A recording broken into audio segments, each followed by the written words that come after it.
Welcome back everyone to Slithering Salamander Escapes. I will now be introducing the two northern red salamanders into their new enclosure. It's only been about a week since I posted these videos, but it's been longer in terms of how long I've cycled this tank. Some plants have died off and then regenerated and came back. As you can see, there's some of the ferns that are starting to sprout new branches, and so things are going pretty well in here. I added a little bit more moss, some vines, some other things, some more liverworts in places just to fill it in a little bit where I could see where the water is starting to saturate. You can see it's a little darker in some places, so I know that if I put moss or liverworts there that they will wick up the water. But it's been really good. I mean, no leaks, thank God. As you can see here, the water is pretty clear, and I'm liking it. I do want to add some more structure. I'd like to add some leaf litter and some other stuff in certain areas, but I just don't know there's enough square footage on the bottom to do it. And I don't want things to get all mucky and nasty because not that I can avoid it, but I really want to try to avoid cyanobacteria. I've realized that cyanobacteria, unfortunately, and just anything in a glass box is possible, because even it's just a small little ecosystem. But I'll do everything I can to avoid it. But the humidity is staying good. I've got these Mist Kings running, and they do a pretty good job. I have them going off once a day for about 30 seconds. And remember, I have also enclosed about 80% of the top with plastic and taped it to keep it a little bit more humid. So things are looking good, but enough of all that. Let's get to these animals here in a second.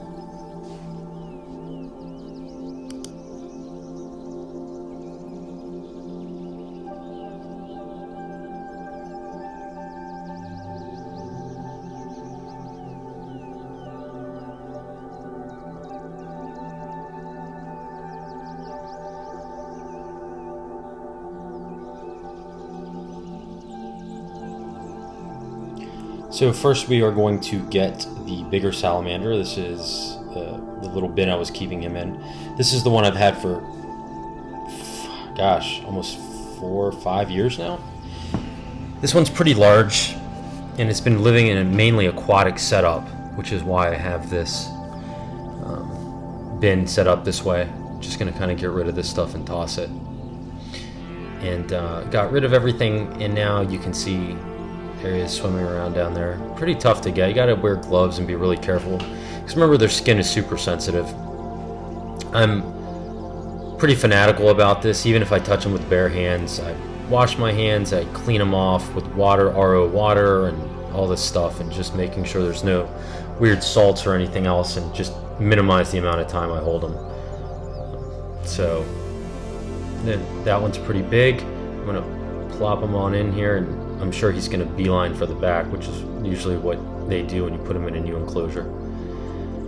But really amazing animal. I love. They're probably my favorite species of salamander. And pretty much is what they usually do is they'll go hide when they get into a new enclosure, and hopefully they can de-stress.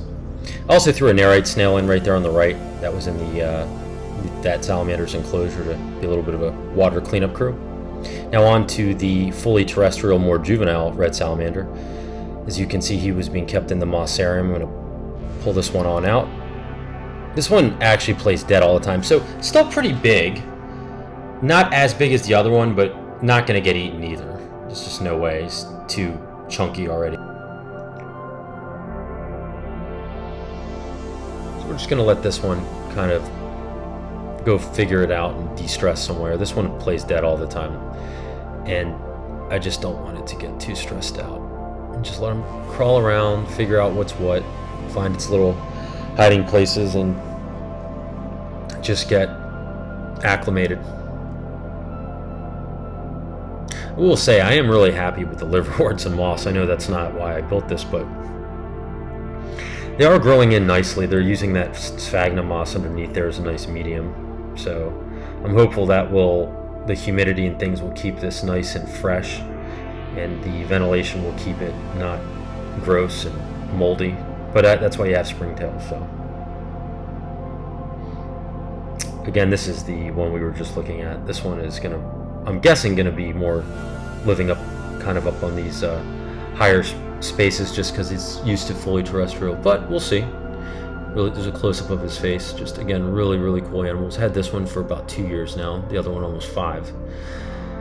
And so I am really excited to see how they do together. And we'll see if there's ever any breeding or anything like that taking place. But I think this is a nice setup for them both. And they just have to get used to it. And this one is going to take a little tumble here, but it's alright. They're pretty hardy. So really, I think this really turned out well. And actually, that little log right there is where this one ended up that we were just looking at. I stuffed that with damp sphagnum moss and some leaf litter and some substrate from the old enclosure. So should be in pretty good shape in there. And also put some worms in so we can get some food when it's ready to eat.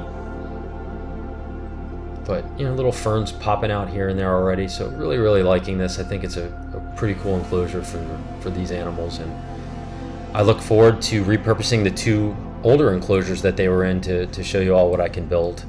Not really sure what I'm going to do with them yet. I think one of them I'm going to leave actually the existing background for the 20-gallon tall, because I really like that.